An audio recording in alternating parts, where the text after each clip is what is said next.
Pour atteindre l'orgasme, il faut stimuler le point qui pourrait résulter de l'interaction dynamique de plusieurs organes ou tout autre élément pénétrant expliqué. Quel est l'organe de sens qui permet d'entendre? L'oreille interne transforme pour le cerveau les vibrations en informations sonores. Elle est composée du vestibule et de la cochlée. L'ouïe est le sens par lequel on perçoit les sons. L'oreille est l'organe de l'ouïe. Quel est l'organe de la parole? Le larynx est l'organe de la phonation et donc de la parole. Il est situé en avant de la partie laryngée du pharynx, à la hauteur des 5e et 6e vertèbres cervicales. Il assure la jonction entre la base de la langue en haut et la trachée en bas. Quel est l'organe de la voix?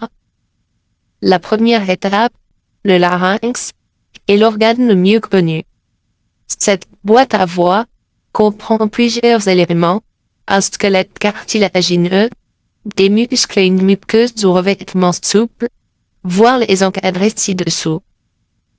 Quels sont les 11 organes de la voix? La taille et la forme des résonateurs peuvent varier dans des proportions considérables car leurs parois sont sous la dépendance d'organes mobiles. Mâchoire, langue, muscles du pharynx, larynx, voile du palais, lèvres. La voix témoigne donc de l'espace intérieur de manière tout à fait physique. Elle porte l'empreinte des espaces qu'elle traverse, les résonateurs. La forme interne du conduit vocal est perçue dans la voix. Quel organe nous permet de parler? Le larynx n'est pas fixe dans le cou, il se déplace de haut en bas lors de la phonation. 2. Il s'élève pour les sons aigus et s'abaisse pour les sons graves.